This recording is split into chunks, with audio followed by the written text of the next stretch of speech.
morning, children. Welcome to this session where we are going to discuss the question answers of chapter 10.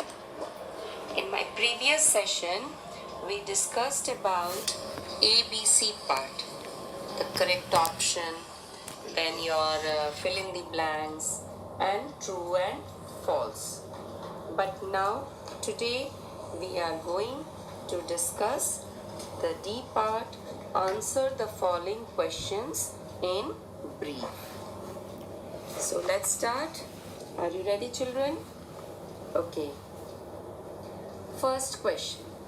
What did the thick forest provide to the people of Indus Valley?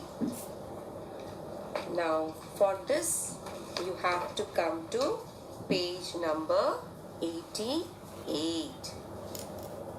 Page number 88, your third paragraph, where the answer is given there. The thick forest provided sufficient timber for kilns and for building boats. In the screen, you can see the picture that I have written there, that it provided sufficient timber for kilns and for building boats. So this is the first answer for question number 1, D1. Did you got it, children? Okay. Come to the next question. List the occupations of Indus Valley people. Now, we discussed about that number of occupations were carried by Indus Valley people.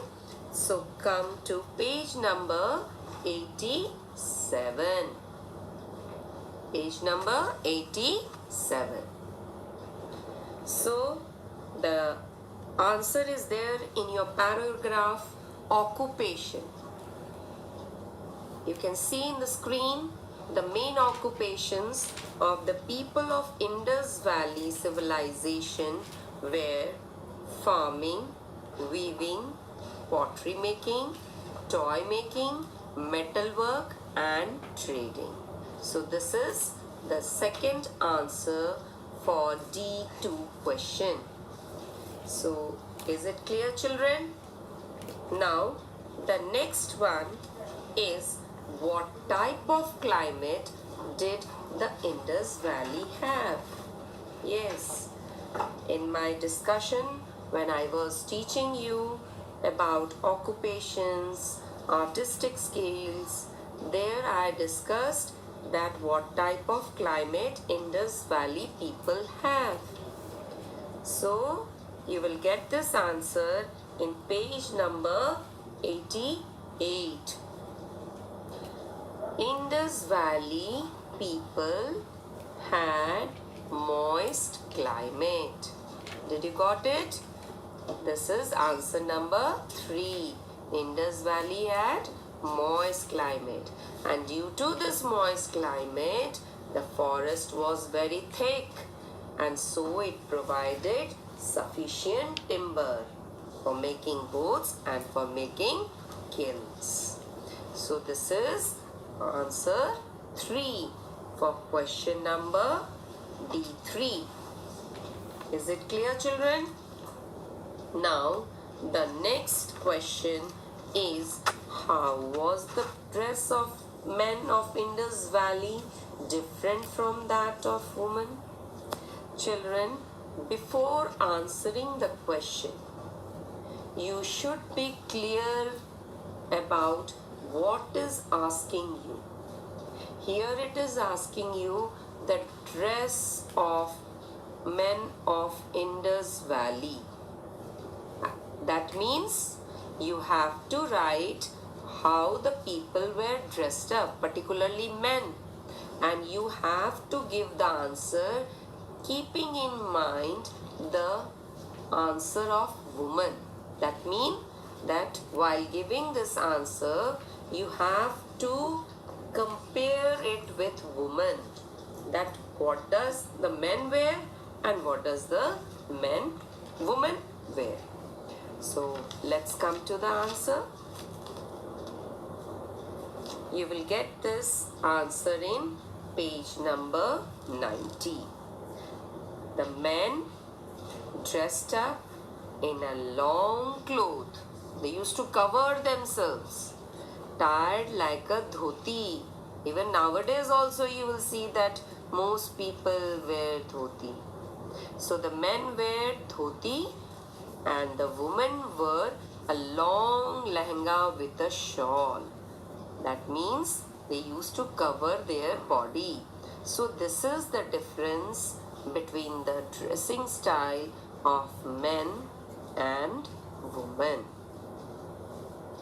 Now let's come to the next question, which is the last question of D part.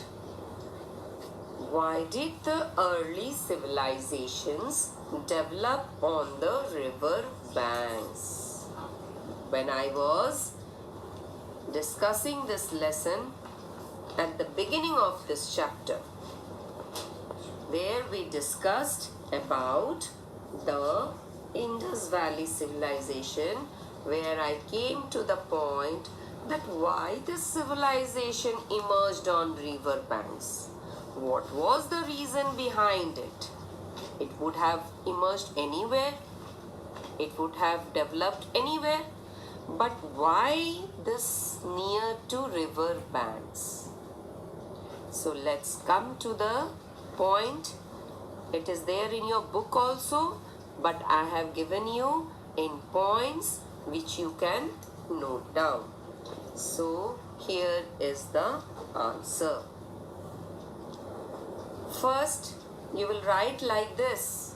I have given you the points here, but you will write your answer in a systematic way. How will you start?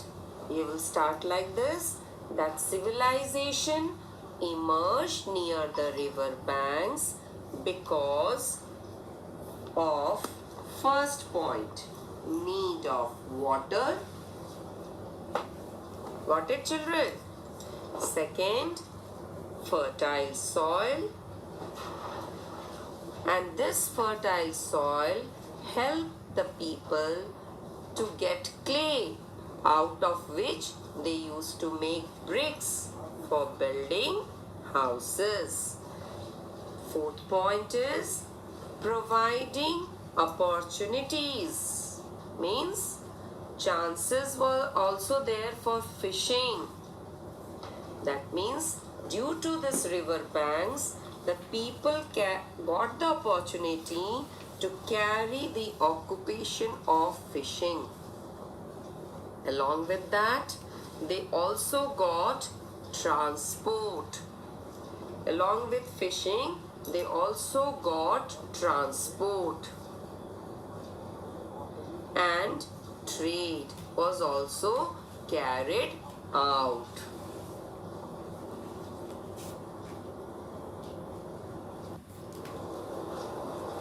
So children, the next point, why did the civilization emerge near river banks? Because it provided opportunities for fishing. As the people were living near river banks, so fishing was the occupation being carried by the people. Along with that, it also helped transport. That time no means of transport were there. So the people used to travel from one place to another with the help of water transport. And as I told you that due to moist climate, people got timber from forest, which they used it for making boats. And with the help of boats, they used to move from one place to another. And due to all this, it also helped in carrying trade. Export and import business was there. When I was discussing about the seals of Indus Valley, we also came across the line that seals of Mesopotamian civilization found from Indus side and the remains of dockyard discovered at Lothal in Gujarat proves that Indus Valley had trade relations with Mesopotamia, Egypt and other countries.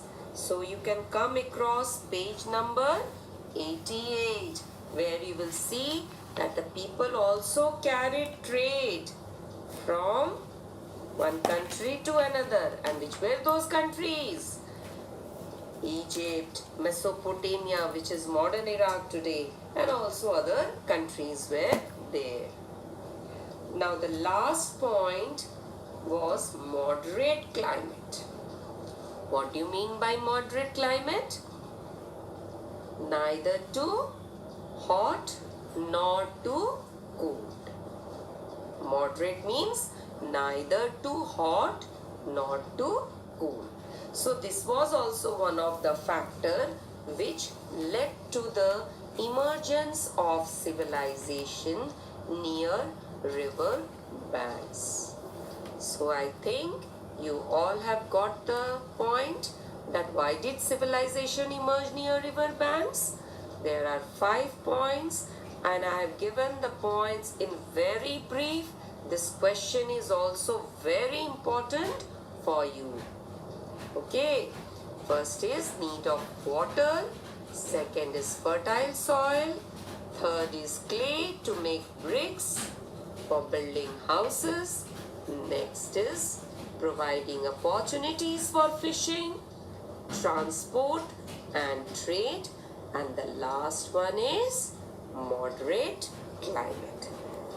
So this is all about the answers of D part. So I think children you have gone through the point and you have understood it. Let me again review this and make you clear. For the first question you will get in page number 88. I have shown you the page also where you will get this. Here in page 88, third paragraph. It provided sufficient timber for kilns and for building boats. Underlined is there with red mark. Okay. Now next question. Occupation of Indus Valley. That is, you have to go through page number 87. Let me show you the paragraph where it is given in page number 87. The main occupation of the people of Indus Valley civilization were farming, weaving, pottery, toy making, metalwork and trading. I have given the bracket over there from where to where you have to write. Is it clear, children? Now next, what type of climate do Indus Valley people have? Page number 88. That is moist climate. Again let me show you where you will get this answer in your book. That is page number 88, third paragraph. Moist climate. Indus Valley had moist climate. Got it, children? Next is, how was the dress of men of Indus Valley different from that of women? Come to page number 90. There it is written over there that men used to wear a long cloth like dhoti and women used to wear a long lehenga with a shawl. I have underlined the line here. I think you all have understood. Now the next is last question. Why did the early civilization develop on the river banks? Let me show you this answer. It is there also in your book, page number, that is your page number 84. Otherwise you can note it down in your, from this copy also where I have written the points there. Can you see a need of water, fertile soil, clay to make bricks for building houses. Then the next is providing opportunities for fishing, transport and trade. And the last is moderate climate. So children, I hope so. You all have understood. So please go through the video and do the question answers of D and E and submit in your group, social science group. Is it clear, children? Notebook and submit in your social science group. Okay? Thank you, children.